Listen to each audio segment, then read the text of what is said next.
ان کا جو انداز گفتگو ہے میں تو بڑا اس پہ صدمے کا شکار ہو جاتا ہوں بعض اوقات. بالکل. اور آپ دیکھ رہے ہیں کہ بڑی اگریسو فرنٹ فٹ پر آ کر کھیل رہی ہے حکومت, اور جہاں پر ایک جانب مذاکرات کی بات چیت چل رہی ہے اس کی بازگشت ہے, وہیں پر دوسری جانب عطا تارڑ کے بیان اور رانا ثناء اللہ جو یہ کہہ رہے ہیں کہ مشروط بات چیت کیسے ہو سکتی ہے, اس پر بھی جو ہے نا یہ اندازہ لگایا جا سکتا ہے کہ حکومت اس وقت فرنٹ فٹ پر ہے اور وہ کوئی بھی لچک دکھانے کا مظاہرہ نہیں کر رہے. لیکن اس کے ساتھ ساتھ اسد کیسر کا یہ کہنا ہے کہ مولانا فضل الرحمان سے ان کا جو اس وقت رابطہ ہے وہ مسلسل ہے اور مدارس بل پر وہ ان کی پوری حمایت کرنے والے ہیں اور وہ اس سچویشن سے فائدہ اٹھانے والے ہیں. اس پر آپ کیا کہیں گے؟ ایک تو میں فرنٹ فٹ والی بات پر ہوں نا کہ حکومت کی ذمہ داری یہ ہوتی ہے کہ سیاسی حدت میں کمی رکھے تاکہ وہ آرام سے گورننس کر سکے, ہے نا. اگر آپ لچک نہیں دکھائیں گے اور اگر آپ ہمیشہ سخت لہجے میں بات کریں گے تو پھر یہ کہتے پنپنے والی باتیں نہیں ہیں. پاکستان کو یا تو آپ کہہ لیں, آپ نے دیکھا بھی مسلم ممالک ایک کے بعد دیگرے ٹرموائل کا شکار ہو رہے ہیں کہ ہمارے یہاں جو ہے پولیٹیکل سسٹم ہم لوگ مضبوط نہیں بنا پا رہے. آپ یہ دیکھیں کہ ہمیشہ جو مصیبتیں آ رہی ہیں کیوں آ رہی ہیں, کیوں اختلاف ہوتا ہے, آپ امن احتجاج کا راستہ روکتے ہیں, لوگ رد عمل میں آ کے پھر انتہا پسندی کی طرف جاتے ہیں. ابھی آپ نے کہا میں جلوس نکالوں گا, آپ نے کہا ہم جلوس نہیں نکالنے دیں گے, آپ نے کچل دیا, مارا پیٹا, جو بھی کیا آپ نے نا, چلے ڈنڈے مارے آپ نے گولی نہیں چلائی مان لیتے. لیکن کل کو لوگ کہیں گے جی ٹھیک ہے, جو اعتدال پسند ہوں گے کہیں گے جلوس تو نہیں نکال سکتے, ہم بیٹھ جاتے ہیں, پھر کوئی بندوق اٹھا لیتے ہیں. اور ہم نے دیکھا ہے 2011 میں پیسفل پروٹیسٹ تھا سیریا کے اندر, ٹھیک ہے نا, اور اس کو بری طرح سے کچلا گیا. اس نتیجے میں ہم نے دیکھا کہ ملیشیا بننا شروع ہو گئی اور جی مسلح ایک لڑائی شروع ہو گئی, اور آپ نے پھر اب 13 برس بعد اشر دیکھ لیا اس ملک کا. تو ہمیں سوچنا چاہیے کہ جی ہم ایک جمہوری راستے بننا کریں, آئین و قانون کے مطابق چلیں. یہ عجیب ملک ہے کہ آپ کسی خاندان کو فائدہ پہنچانے کے لیے, شخص کو پہنچانے کے لیے جو آپ قانون بدل دیتے ہیں, یا پھر کسی کو روکنے کے لیے قانون بدل دیتے ہیں. تو جب آپ اس طرح قانونی راستے بند کریں, جمہوری راستے بند کریں, تو پھر کیا ہوگا, پھر لڑائی ہوگی. لڑائی سے ہمیں بچنا چاہیے. ہو سکتا ہے وہ پی ٹی آئی نے وہ لڑائی نہ کر رہی ہو, پی ٹی آئی تو اعتدال پسند جماعت, کوئی اور آ جائے گا, پھر کوئی دیوانہ آ جائے گا, کوئی پاگل آ جائے گا, ٹھیک ہے نا. تو اس سے بچیں. جہاں تک بات ہے, ظاہر ہے کہ اگر ایک حزب اختلاف کی پارٹی مولانا صاحب کی جو ہے ناراض ہے, دوسری حزب اختلاف کی پارٹی جو مشکل میں ہے وہ اس کے ساتھ تعاون کرے گی ایک اصول. لیکن مجھے حیرت ہے کہ ابھی تک جو ہے پی ٹی آئی نے ان کے ساتھ اچکزئی صاحب ہیں, ان کے ساتھ اور دیگر جماعتیں ہیں, وہ اس اتحاد کو فعال نہیں کر پا رہے. تو یہ بطور اتحاد بات کر رہے ہوں بیٹھ کر حکومت سے ون آن ون کی جگہ, یہ کہہ رہے ہیں کہ جی ہم اچکزئی بھی بیٹھے گا ہمارے دائیں ہاتھ پہ, بائیں پہ مولانا بھی بیٹھیں گے اور فلاں بھی بیٹھے گا, آئیے ہم بات کرتے ہیں. تو پھر آپ دیکھیے کہ حکومت پہ دباؤ میں اضافہ ہو جائے گا. تو پی ٹی آئی کا بھی ایک سولو فلائٹ کا انداز ہے جو میں سمجھتا ہوں کہ بعض اوقات ان کے لیے اتنا جو ہے فائدہ مند نہیں ہوتا. تو ابھی تو بات کر رہی ہے پاکستان تحریک انصاف یہی کہ وہ مولانا فضل الرحمان کو اپنے ساتھ میں لائیں گے. تو کیا آپ دیکھ رہے ہیں آگے آنے والے وقت میں جس طرح سے سول نافرمانی کی تحریک کا کہا جا رہا ہے, تو اس میں مولانا فضل الرحمان ساتھ دیں گے پاکستان تحریک انصاف کا, کیونکہ وہ بھی حکومت سے خفا ہی ہیں؟ دیکھیے بات یہ ہوتی ہے کہ سول نافرمانی آپ اس سے پہلے جو ہوتا ہے کہ آپ ایک براڈ بیس الائنس بناتے ہیں. ہماری یہ تاریخ رہی ہے, ایم آر ڈی کی تاریخ, اے آر ڈی کی تاریخ ہے, دیگر اتحادوں کی. آپ ایک اتحاد بناتے, اس پہ پھر ایک کلیکٹیو لیڈرشپ سامنے آتی تاکہ آپ پہ جو اتنی پٹائی آپ کی اکیلے ہو رہی ہے کم ہو جائے, ذرا سی پٹائی بڑھ جائے, ٹھیک ہے نا.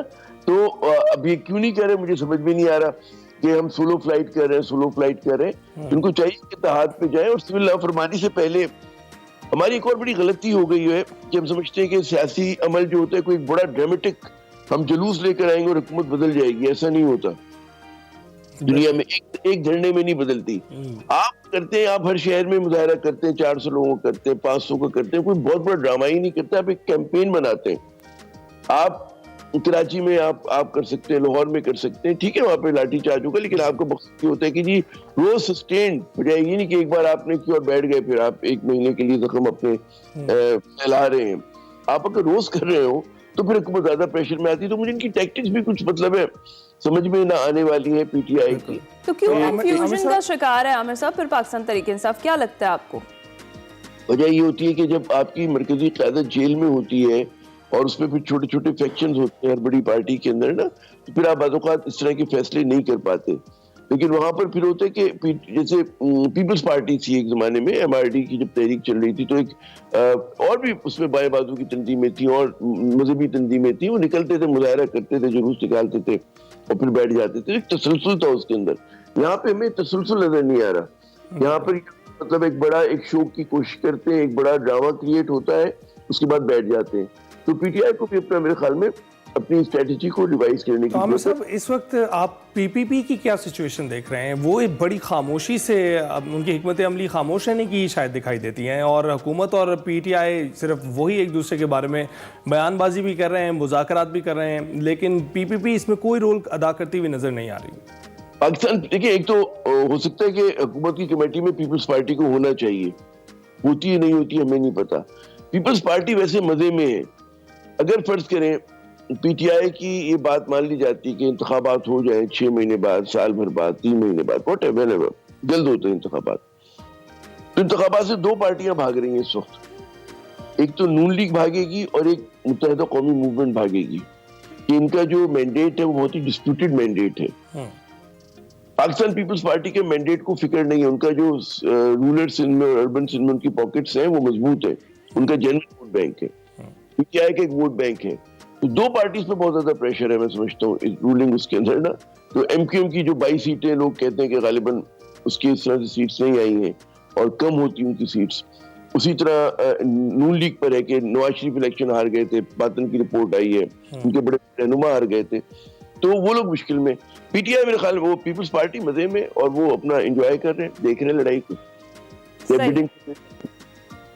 تو عامر صاحب, ایک اور بھی معاملہ جو چل رہا ہے, سینیٹر فیصل وابڈہ کا یہ کہنا ہے کہ جو 9 مئی کی ساری پلاننگ تھی وہ بانی پی ٹی آئی نے کی تھی, اور پھر فیض حمید نے ان کی سہولت کاری کی. فیض حمید نے عمران خان کے خلاف سارے شواہد دے دیے ہیں, اور فیض حمید کو بچانے کے لیے ہی بانی پی ٹی آئی اب سول نافرمانی کی جو تحریک ہے اس کی کال دے رہے ہیں. فیض حمید کا صرف کورٹ مارشل ہی نہیں ہوگا, سزا بھی ہوگی. اس پر آپ کیا کامنٹ کریں گے؟ یہ فیصل واڈا صاحب کے دعوے ہیں, اور ایک پاکستان میں سے پہلے اتنا ہائی پروفائل کسی آدمی کا کورٹ مارشل نہیں ہوا ہے. اسد درانی صاحب کو ہوا تھا, لیکن اتنے وہ ہائی پروفائل اس زمانے میں نہیں ہوا کرتے تھے نا, بہت بعد میں ہوا تھا. تو پوری دنیا کی آنکھیں لگی ہیں. اس کیس کو اگر زیادہ پھیلایا جاتا ہے تو اس کے اپنے محرکات ہوں گے, اور پاکستانی سیاست پہ بڑے اس کے دور اثرات ہو رہے ہوں گے, کیونکہ سیاست میں مداخلت پھر آنے والے جتنے بھی آپ کے افسر ہیں جو بھی بیٹھے ہوئے اور مستقبل میں بھی ہوں گے, وہ تمام کے تمام ان کے لیے ایک ریت پڑ گئی ہے اس طرح کی اکاؤنٹیبلٹی کی. تو میرے خیال میں محتاط رہوں گا اس بات کے اوپر, اور لیکن اس کیس کو جتنا سیاسی رنگ دیں گے اتنا متنازع بن جائے گا. اگر صرف یہ فوکس رہتا ہے کہ جی فوج کے اندر جو کچھ ہوا تو اس کو ڈسپلن کرتے ہیں, اگر اس میں آپ عمران خان کو انوالو کر لیں گے, اس کی اور انٹرنیشنل ایک حیثیت بنے گی, جو ہیومن رائٹس کی تنظیمیں ہیں, جو مغربی ممالک ہیں, ان پہ سے دباؤ آئے گا. تو میرے خیال میں اتنا آسان نہیں ہوگا. فیصل واڈا کی اپنی خواہشات ہیں, وہ میسیجنگ کرتے ہیں, اور یہ بات اس لیے بھی ہوتا ہے کہ آپ اپنے حریف کو دباؤ میں لے کر آئیں کہ دیکھو کہ تم نے ہماری بات نہ مانی تو ہم اب یہ کریں گے ہمارے ساتھ. بالکل, بہت شکریہ عامر ضیاء صاحب.